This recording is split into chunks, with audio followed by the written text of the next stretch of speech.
সাগুদানা দিয়ে যে এত সুন্দর আর মজার একটা ডেজার্ট বানানো যায় সেটা হয়তো অনেকেই জানেন না। ওভেন ছাড়াই খুব সহজ কিছু উপকরণ দিয়ে বানিয়ে দেখাবো এমন একটা ডেজার্ট যেটা দেখতে যেমন সুন্দর, খেতেও তেমনি অসাধারণ। আর সবচেয়ে মজার বিষয় হলো উপরে থাকবে সুন্দর ক্যারামেল লেয়ার। চলুন তাহলে পুরো রেসিপিটি শুরু করি। প্রথমে একটি পরিষ্কার বাটিতে আমি আধা কাপ সাগুদানা দিয়ে দিচ্ছি। এখন এর মধ্যে অল্প একটু পানি দিয়ে সাগুদানাগুলো খুব ভালোভাবে ধুয়ে নিব। সাগুদানা ধোয়ার সময় খুব বেশি পানি দেওয়ার প্রয়োজন নেই, শুধু ভালোভাবে ধুয়ে নিলেই হবে। আমি আগে থেকে চুলায় একটি ফ্যান রেখে কিছু পানি সিদ্ধ করে রেখেছিলাম। ধুয়ে রাখা সাগুগুলি আমি এখন গরম পানিতে দিয়ে দিব আর ভালোভাবে সিদ্ধ করে নিব। এখন সাগুদানাগুলো খুব ভালোভাবে সিদ্ধ করে নিতে হবে। সিদ্ধ হওয়ার সময় মাঝে মাঝে নেড়ে ছেড়ে দিবেন, তাহলে নিচে লেগে যাওয়ার সম্ভাবনা কম থাকবে।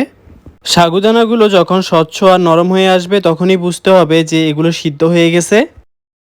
সাগুদানাগুলো সিদ্ধ হওয়ার পর এখন আমি একটি বাটির উপর চাকনি বসিয়ে সিদ্ধ করা সাগুদানাগুলো ঢেলে দিচ্ছি।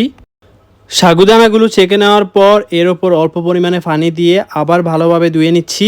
এতে সাগুদানাগুলো একে অপরের সঙ্গে বেশি লেগে থাকবে না এবং সুন্দর স্বচ্ছ থাকবে।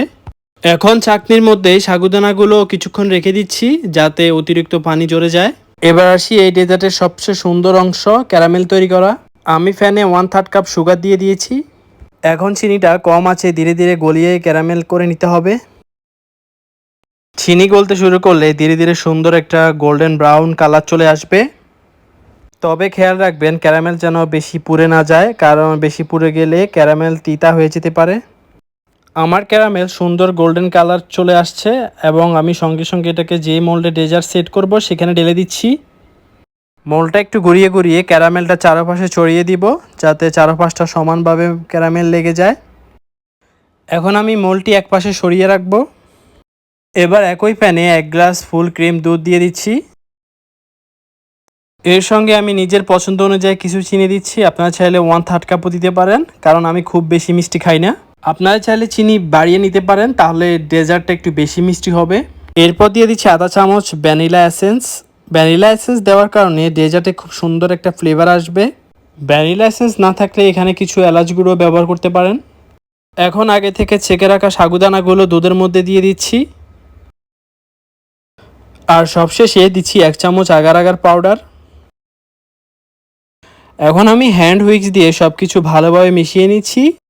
এখানে ভালোভাবে মিশিয়ে নেওয়া খুবই গুরুত্বপূর্ণ, যাতে আগার আগার পাউডার কোনো দলা না থেকে থাকে। আর আগার আগার পাউডারটি কখনোই গরম প্যানে গলাবেন না, এটা অবশ্যই একটি ঠান্ডা পানিতে গলাবেন।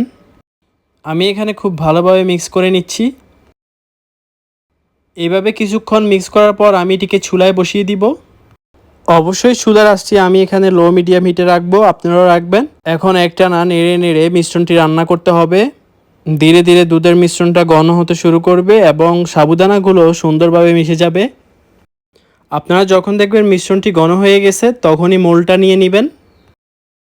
এবার খুব সাবধানে মিশ্রণটি ক্যারামেলে দেওয়া মোল্ডের মধ্যে ঢেলে দিচ্ছি। ধীরে ধীরে ঢালবেন, তাহলে মোল্ডের নিচে ক্যারামেলের লেয়ারটি বেশি নাড়াচাড়া করবে না। আমি একটু উপর নিচে জাকে দিয়ে দিচ্ছি যাতে মোল্ডের ভিতরে থাকা কোনো এয়ার বাবলস না থেকে থাকে।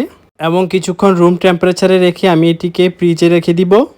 ভালোভাবে সেট হওয়ার জন্য কয়েক ঘন্টা ফ্রিজে রাখলেই হবে। আমি 2 ঘন্টা রেখেছিলাম।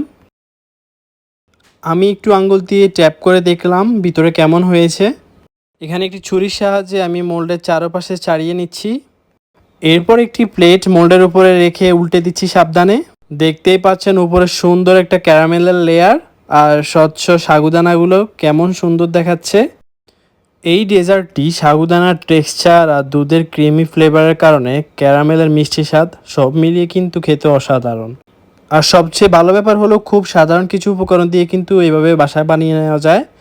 তো যদি ভালো লাগে আমার এই রেসিপিটি অবশ্যই চ্যানেলটি সাবস্ক্রাইব করে দিবেন, একটি লাইক করে দিবেন। সবাই ভালো থাকবেন, সুস্থ থাকবেন। আল্লাহ হাফেজ।